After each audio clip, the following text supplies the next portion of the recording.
जी ने अपनी पूरी जिंदगी गायों की जबान काटने में गुजार दी, लेकिन मौत के बाद उनका मुंह बंद ही नहीं हो रहा था।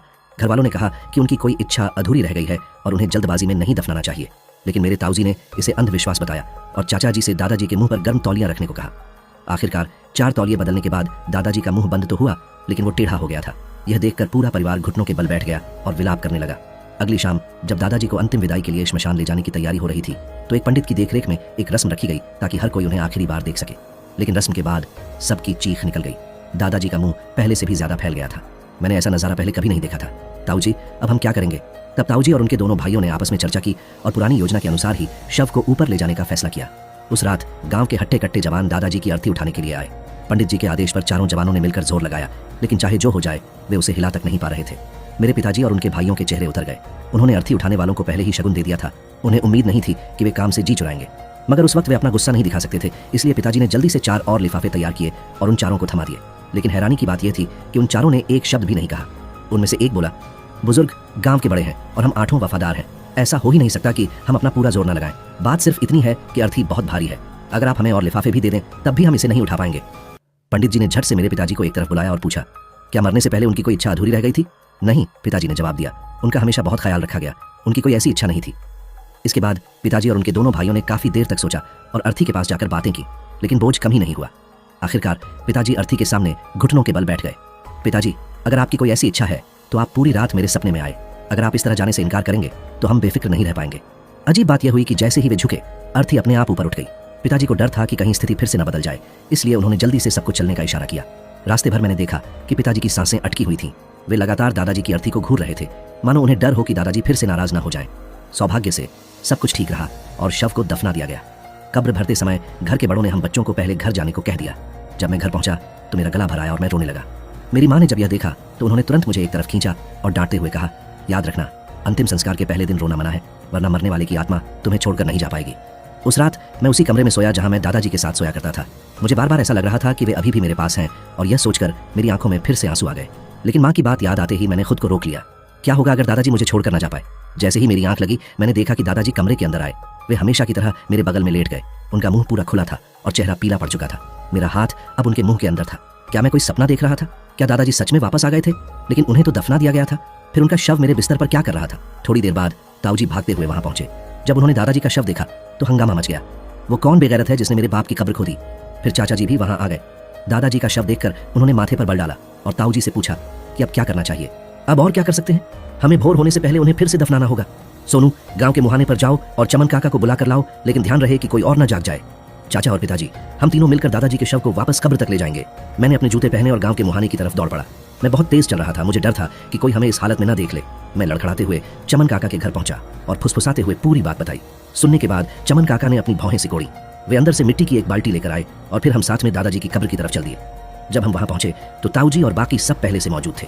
मैंने पास जाकर दादाजी की पुरानी कब्र को देखा और पाया कि उसे खोदा नहीं गया था, सिवाय ऊपरी हिस्से के एक छेद के, जो इतना बड़ा था कि एक इंसान उसमें से गुजर सके। मैं इसे और करीब से देखने के लिए आगे बढ़ा। अगली पीढ़ी के बच्चों को इस वक्त यहाँ नहीं होना चाहिए। ठीक है चाचा जी, मैं जा रहा हूँ। मेरे पिताजी और बाकी लोग रात 10 बजे के बाद वापस आए। काम खत्म होने के बाद ताऊजी ने रिवाज के मुताबिक चमन काका को खाने पर बुलाया। खाने के दौरान चमन काका लगातार सोच में डूबे थे, जैसे कोई बात उन्हें परेशान कर रही हो। मैंने चाचा जी की तरफ देखा। चमन काका की तरह उनके माथे पर भी गहरी चिंता की लकीरें थीं। आखिरकार ताऊजी के बार बार पूछने पर चमन काका ने अपना डर जाहिर किया। किशन भाई, मुझे लगता है कि आपको फिर से किसी बड़े पंडित को बुलाना चाहिए। मुझे दादाजी की कब्र में कुछ अजीब महसूस हो रहा है। फिर चाचा जी बोले, अगर कोई कब्र चोर बाहर से अंदर की तरफ सुरंग खोदता तो छेद बाहर की तरफ से चौड़ा और अंदर की तरफ संकरा होता। ये समझना आसान है, लेकिन सबने अभी पिताजी की कब्र देखी। वह अंदर से चौड़ी और बाहर से संकरी है। इसका मतलब है कि वह छेद अंदर से बाहर की तरफ खोदा गया था, यानी मेरे दादाजी खुद अपनी कब्र खोदकर बाहर निकले थे। चाचा जी की इन बातों ने भरी गर्मी में भी सबके शरीर में सिहरन पैदा कर दी। क्या ऐसा हो सकता है कि चोरों ने कहीं और से छेद किया हो और फिर बाहर की तरफ सुरंग बनाई हो, जिससे ऐसा लगे कि दादाजी खुद बाहर आए हैं? इसकी एक संभावना थी। जब कब्र की मरम्मत हो रही थी तो मैंने अपनी इस बात की जांच करने के लिए खुद कब्र के अंदर जाकर था। खाना खाने के बाद जब चमन काका चले गए तो चाचा जी ने कहा कि वे शहर जाकर किसी से मिलने वाले हैं। उन्होंने नाम तो नहीं बताया, लेकिन सबको अंदाजा था कि वे शायद उसी बड़े पंडित को बुलाने जा रहे हैं जिसका जिक्र चमन काका ने किया था। उस शाम खाने के बाद भी ताऊजी को यही शक था कि किसी चोर ने ही कब्र खोदी है। इसलिए पिताजी, ताऊजी और मैं फिर से दादाजी की कब्र पर गए। अचानक मुझे अपने पीछे कदमों की आवाज सुनाई दी। मैंने तुरंत पीछे मुड़कर जोर से आवाज लगाई, कौन है वहां? क्या हुआ सोनू? मुझे लगा कि कोई चल रहा है। तुम लोग यहीं रुको, मैं देख कर आता हूँ। पिताजी ने लोहे की एक छड़ी उठाई और पीछे की तरफ चल दिए। ताऊजी और मैं जलती हुई आग के पास खड़े होकर उन्हें घबराहट में देखने लगे।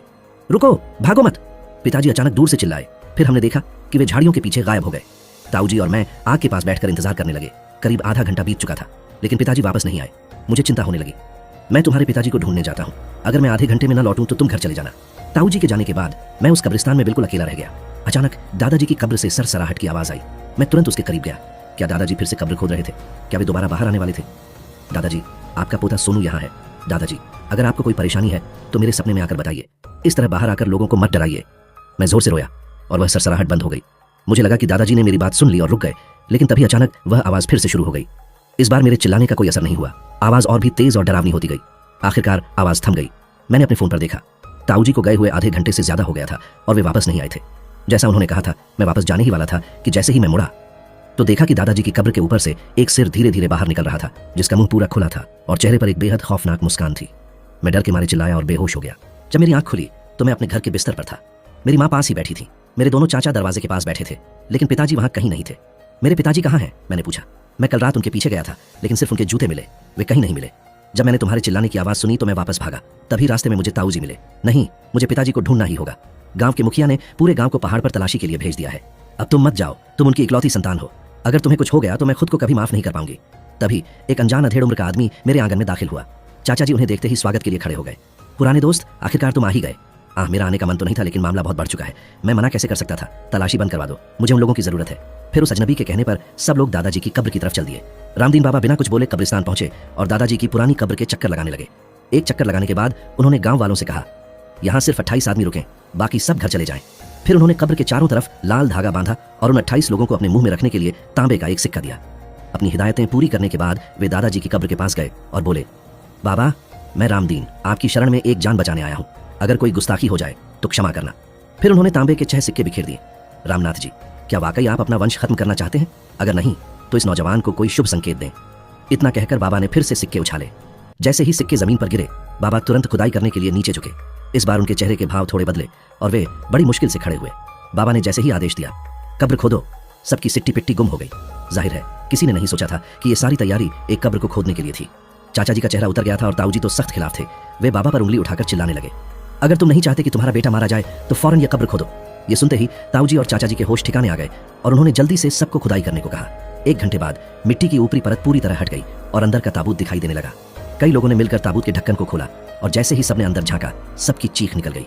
उस ताबूत के अंदर मेरे दादाजी नहीं बल्कि मेरे पिताजी लेटे हुए थे, जो पिछले 1 दिन से लापता थे। अगर कहानी ने आपको 1 सेकंड के लिए भी डराया है तो वीडियो को लाइक करो, चैनल को सब्सक्राइब करो और कमेंट में लिखो, मैं तैयार हूं, क्योंकि अगली कहानी इससे भी ज्यादा खतरनाक होने वाली है।